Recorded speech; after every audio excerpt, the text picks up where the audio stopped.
I don't think I should be able to do this video. I think it's too bittersweet. I think there's too much sadness, but I have to do it. It's not just a sad video. It's a very happy video. It's sad and happy.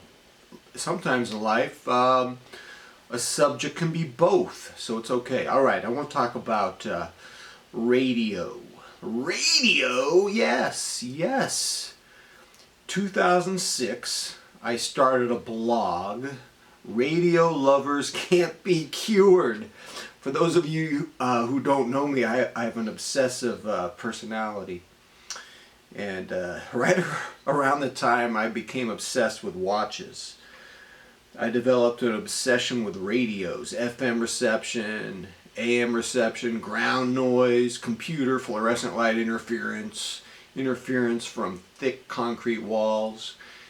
And radio was a huge connection in my life. I grew up with radio.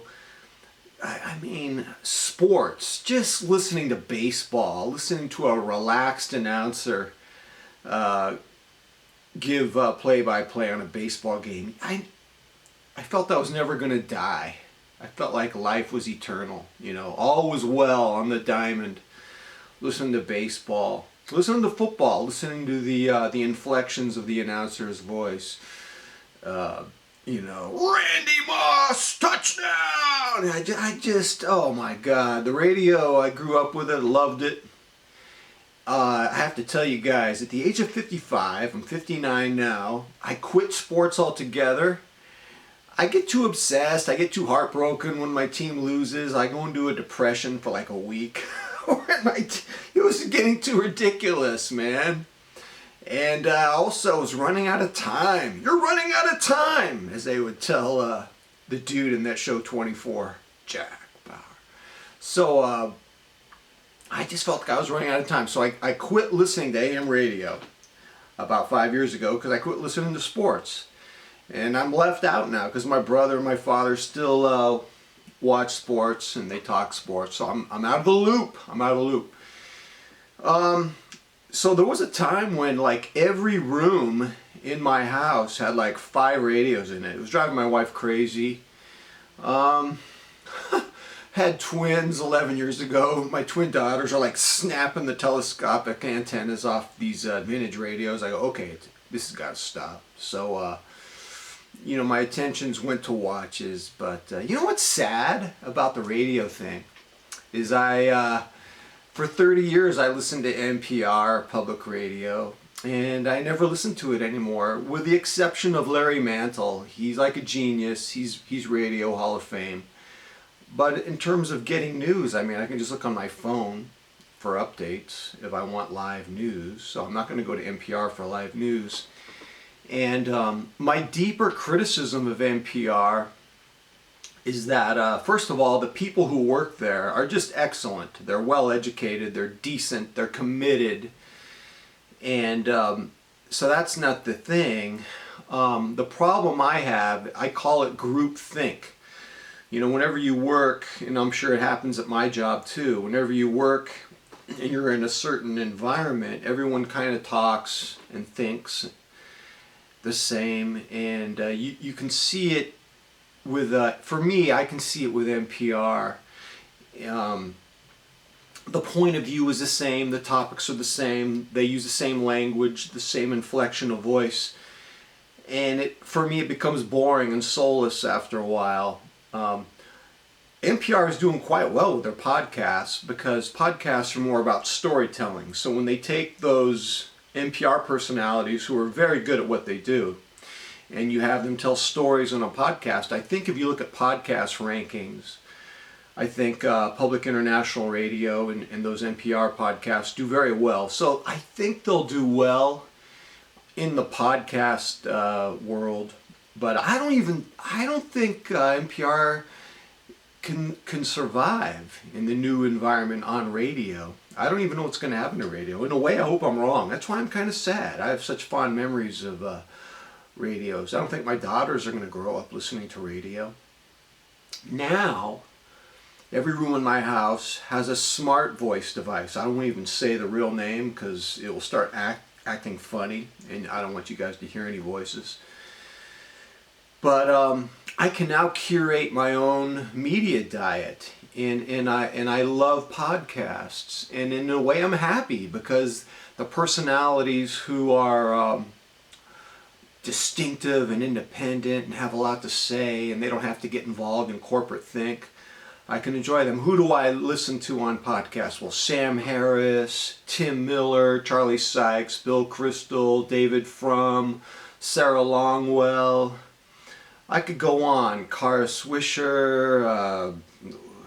I can't remember all these names, but it goes on, and I can make playlists. And you know what hurts me, man? There is an NPR station that's really quite good here in my city. They play a lot of music. I never listen to it. I used to. I used to get all my music ideas from that station. Mostly I just listen to classical music right now. I'll just listen to Bach partitas. I have like playlists on Spotify of Bach that are like, 100 hours long, tens of thousands of songs.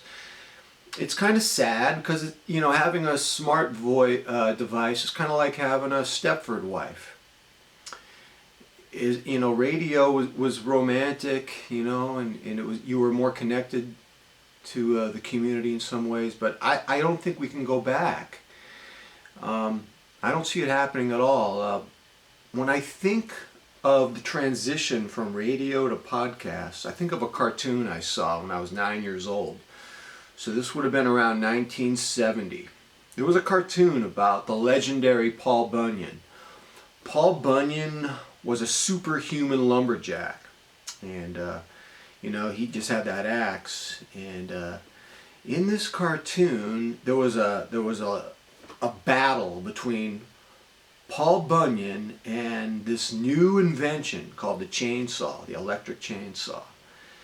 And it broke my heart as a 9-year-old kid to watch the mighty Paul Bunyan lose to the electric chainsaw. And I think that's what's happening now with radio, which is Paul Bunyan, and podcasts. Podcasts are so big, we don't even know where they're going.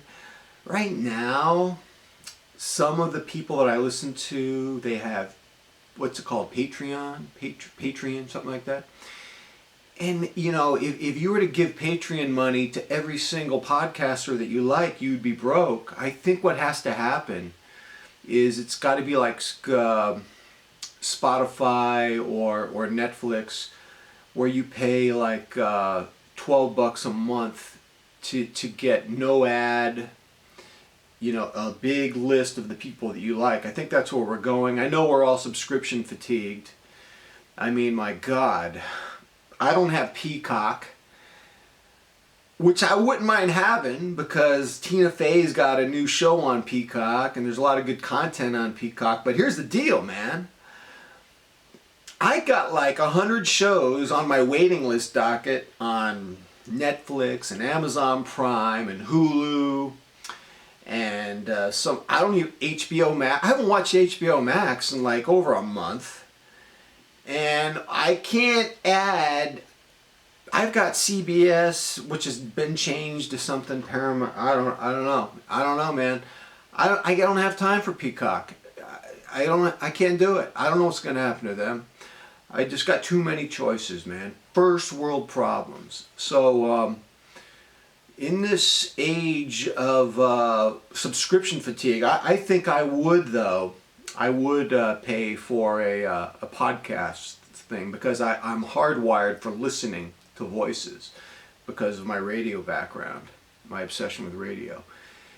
Granted, I have podcasts on Amazon and Spotify now, but it's not the same because a lot of these people, they have Patreon accounts. So that's going to be rapidly changing.